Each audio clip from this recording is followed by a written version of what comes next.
दोस्तों, ये बात बिल्कुल सच है कि पूरी दुनिया चमत्कार को ही नमस्कार करती है। अब चाहे कोई छोटा सा जादूगर हो या कोई संत, महंत, आचार्य या फिर सिद्ध पुरुष, जो जितने छोटे या बड़े चमत्कार करता है, दुनिया उसकी उतनी ही वाहवाही करती है।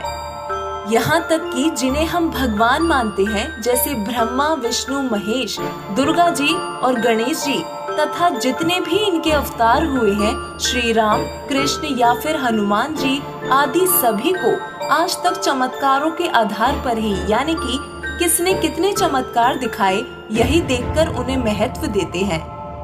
खैर, ये कोई पैमाना नहीं है किसी को भगवान मानने का। फिर भी आज हम आपको ऐसे चमत्कारों से अवगत कराएंगे जिनके बारे में आपने शायद ही कभी सुना हो। आज हम ब्रह्मा, विष्णु, महेश, दुर्गा जी, ब्रह्म या परब्रह्म के बारे में नहीं, बल्कि पूर्ण ब्रह्म, सर्व सृष्टि रचनहार कबीर परमेश्वर जी के चमत्कारों से आपको अवगत करवाएंगे तथा सिद्ध करेंगे कि वास्तव में परमेश्वर की जिस महिमा का गुणगान वेद शास्त्रों में किया गया है, वो चमत्कार किसी और ने नहीं बल्कि स्वयं कबीर परमेश्वर जी ने किए हैं। जी हाँ, हम उन्हीं काशी वाले कबीर जी की बात कर रहे हैं, जिनके दोहे हम बचपन से ही सुनते आए हैं और जिन्हें आज तक सिर्फ हम एक कवि, संत और समाज सुधारक के रूप में ही देखते हैं। लेकिन आज हम आपको उनके कुछ ऐसे अद्भुत चमत्कारों के विषय में बताएंगे जो सिर्फ परमेश्वर ही कर सकते हैं। वैसे तो कबीर साहिब ने सन 1398 से सन 1518 तक के अपने 120 वर्ष के जीवन काल में अनगिनत चमत्कार किए हैं, परंतु फिर भी उनके कुछ चमत्कारों का वर्णन हम अपनी इस वीडियो में कर रहे हैं। दोस्तों, सबसे पहला चमत्कार कबीर साहिब जी का इस धरातल पर प्रकट होना ही है। जी हाँ, परमेश्वर कबीर साहिब इस धरती पर प्रकट हुए, लेकिन उन्होंने किसी माँ के गर्भ से जन्म नहीं लिया, बल्कि काशी के लहरतारा तालाब में एक विकसित कमल के फूल पर अपने निजधाम सतलोक से आकर सहज शरीर प्रकट हुए। दूसरा चमत्कार कबीर साहिब जी ने अपनी परवरिश की लीला में किया। कबीर परमेश्वर जी की परवरिश की लीला कवारी गाय के दूध से हुई, अर्थात बचपन में वो कवारी गायों का दूध ही पीते थे। जिसके बाद बालक रूप में कबीर साहिब के नामकरण के लिए जब काजी आए और कुरान शरीफ खोला तो उसके सारे अक्षर कबीर कबीर हो गए, अन्य कोई लेख बचा ही नहीं। इस तरह कबीर साहिब जी ने अपना नामकरण कबीर स्वयं ही किया। परमेश्वर कबीर जी के मुंह बोले माता पिता बहुत ही निर्धन थे और चिंतित रहते थे, जिसके बाद शिशु रूप में कबीर परमात्मा अपने पालने के नीचे 10 ग्राम सोने की अशर्फी प्रतिदिन देने लगे, जिससे उनका कर्ज खत्म हुआ। परमेश्वर के लिए कुछ भी कठिन नहीं है। इसके बाद केवल 5 वर्ष की आयु से ही कबीर साहिब ने उस समय के ऋषि, महर्षि, मंडलेश्वरों और काजी, मुल्ला, पीरों के ज्ञान चर्चा में छक्के छुड़ाने शुरू कर दिए। परमेश्वर कबीर जी ने पाखंडवाद का खंडन किया व प्रेम, भाईचारे और दोनों धर्मों में एकता का संदेश दिया। एक समय की बात है जब दिल्ली के बादशाह सिकंदर लोधी ने कबीर साहिब जी को कहा कि यदि वो 13 गाड़ी कागज 2.5 दिन यानी कि 60 घंटे में लिख दें तो हम उन्हें अल्लाह मान लेंगे।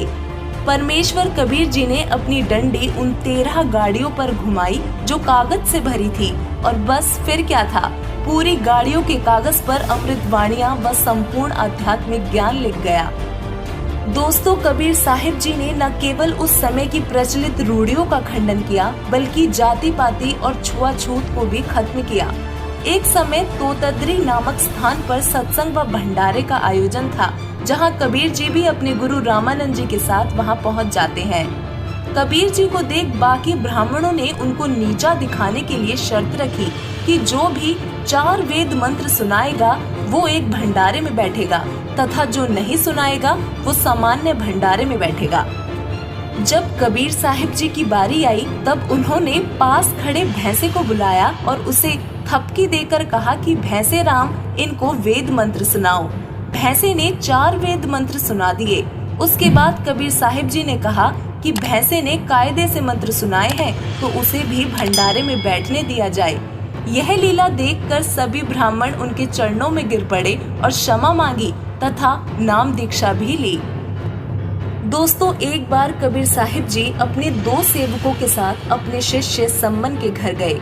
सम्मन वैसे तो बहुत निर्धन था, लेकिन उसकी आस्था कबीर साहिब जी में अटूट थी। सम्मन इतना निर्धन था कि बहुत बार तो उसके पास खाने के लिए खाना भी नहीं होता था। उस दिन भी कुछ ऐसा ही हुआ।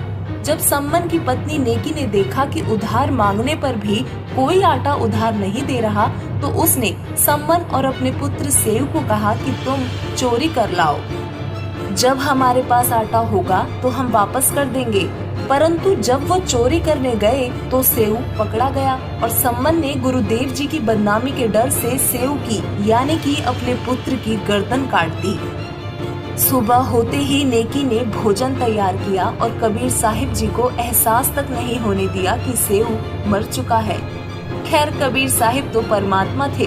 उन्होंने सिर्फ इतना कहा कि आओ सेव जीम लो, ये प्रसाद प्रेम, शीश कटत है चोरों के, साधु के नित्य क्षेम। इतना कहते ही सेव भागा चला आया और साथ बैठ के खाना खाने लगा। मुस्लिम धर्म के लोग जीव हिंसा बहुत करते थे और कबीर साहिब इसे अल्लाह के संविधान के विरुद्ध बताते थे तथा इसका विरोध करते थे। एक समय दिल्ली के बादशाह सिकंदर लोदी काशी नगरी में आए हुए थे, जहां काजियों व मौलानाओं ने जो कबीर जी से चिढ़ते थे, उन्होंने कबीर साहिब जी की शिकायत सिकंदर लोदी से की। जिसके बाद सिकंदर लोदी ने कबीर जी को बुलाकर कहा कि हमारे नबी मोहम्मद ने तो गाय को जीवित किया था। ऐसा कहकर एक गर्भवती गाय कटवा दी और कहा कि यदि कबीर साहिब अल्लाह हैं तो गाय को जीवित कर दें। तभी कबीर परमेश्वर जी ने गाय के ऊपर थपकी लगाई, जिसके बाद न केवल गाय, साथ ही उसके बछड़े को भी जीवित किया और बल्कि गाय का दूध भी निकाल कर दिखा दिया। दोस्तों, एक समय दिल्ली के बादशाह सिकंदर लोदी ने परमेश्वर कबीर साहिब जी के गुरु रामानंद जी का सिर काटकर कत्ल कर दिया, किंतु तुरंत ही उसे पछतावा हुआ। कबीर परमात्मा की शक्ति से सभी परिचित थे, सो वो दुखी होकर एवं डरकर कबीर साहिब के चरणों में गिर गया और रोने लगा। कबीर साहिब जी ने कुछ नहीं कहा और भीतर जाकर रामानंद जी से कहा कि उठो गुरुदेव, आरती का समय हो रहा है। कबीर साहिब जी के इतना कहते ही रामानंद जी की गर्दन धड़ से जुड़ गई और वो जीवित हो गए। इस चमत्कार के बाद सिकंदर लोदी ने परमेश्वर कबीर साहिब से दिल्ली चलने की प्रार्थना की और नाम दीक्षा भी ली। दिल्ली के बादशाह सिकंदर लोदी अपने पूर्व जन्म के संस्कारों के कारण एक जलन के रोग से पीड़ित हो गए थे। उस भयंकर रोग के इलाज के लिए सिकंदर लोदी सभी पीरों, काजियों और वैद्यों के पास जा चुके थे, किंतु वो रोग असाध्य था।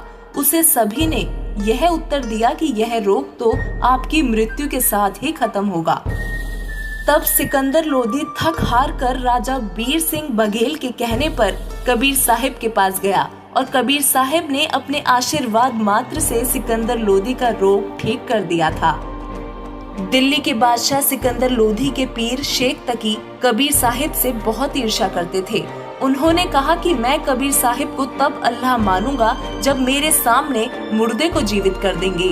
तभी उसी समय नदी में एक लड़के का शव तैरता दिखाई देता है, जिसे कबीर साहिब जी वहां उपस्थित हजारों लोगों के सामने उसको जीवित कर देते हैं।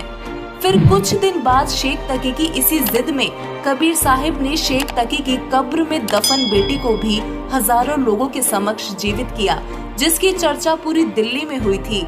इस चमत्कार को देखकर हजारों की संख्या में लोग कबीर साहिब जी की शरण में आए। दोस्तों, दिल्ली के बादशाह सिकंदर लोदी के धार्मिक पीर शेख तकी परमेश्वर कबीर साहिब जी से बहुत ही ज्यादा ईर्ष्या करते थे, जिस वजह से उसने भोली भाली जनता को बरगलाकर परमेश्वर कबीर जी को 52 बार मारने की कोशिश की, लेकिन कबीर जी का बाल भी बांका न कर सके। शेख तकी द्वारा परमेश्वर कबीर जी को सरसों के तेल के कढ़ाई में डालकर मारना, झेरे कुएं में डालना, गुंडों से मरवाना, गंगा में डुबोकर मारने का प्रयत्न भी किया गया। पत्थर तोप के गोलों से कबीर साहिब जी पर हमला करना, खूनी हाथी के आगे डालना आदि। इतनी यातनाएं देने के बाद भी कबीर साहिब जी का कुछ नहीं बिगाड़ सके, तो उनके नाम से भंडारे की झूठी चिट्ठी डालकर पूरे भारतवर्ष के ब्राह्मण पंडित काजियों को काशी में बुला लिया और कबीर जी को बेइज्जत करके भगाने की कोशिश की। परंतु परमेश्वर कबीर जी ने वहां भी चमत्कार किया और 18 लाख लोगों को भंडारा करवाया और तत्व ज्ञान भी समझाया। लाखों लोगों ने कबीर जी से नाम लिया।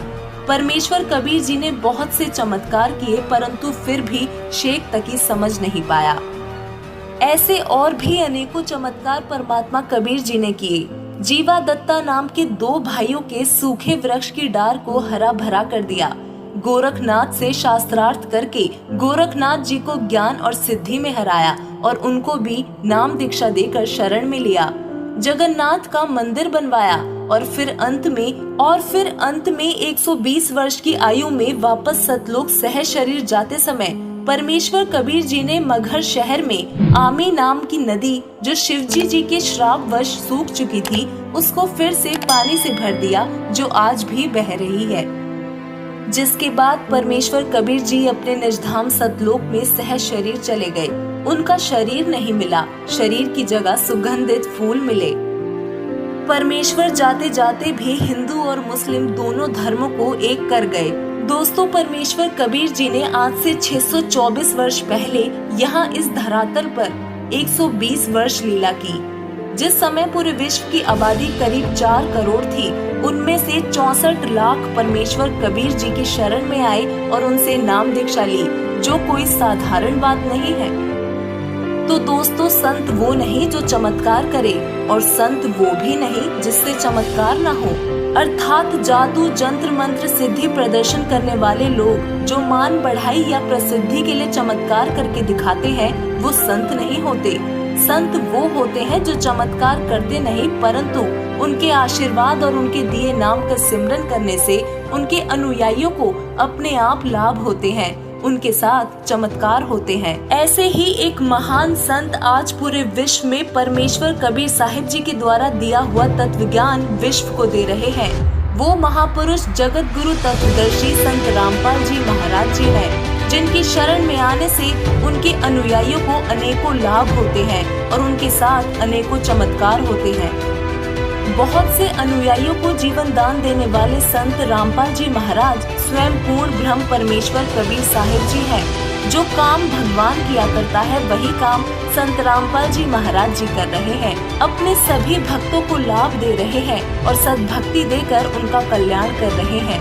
संत रामपाल जी महाराज जी सभी धर्मों के सद्ग्रंथों में से प्रमाणित ज्ञान पूरे विश्व को दे रहे हैं और उनके तत्व ज्ञान को समझकर दिन प्रतिदिन बहुत से लोग उनसे नाम दीक्षा ले रहे हैं और अपना कल्याण करवा रहे हैं। आप सभी से करबद्ध प्रार्थना है कि जगत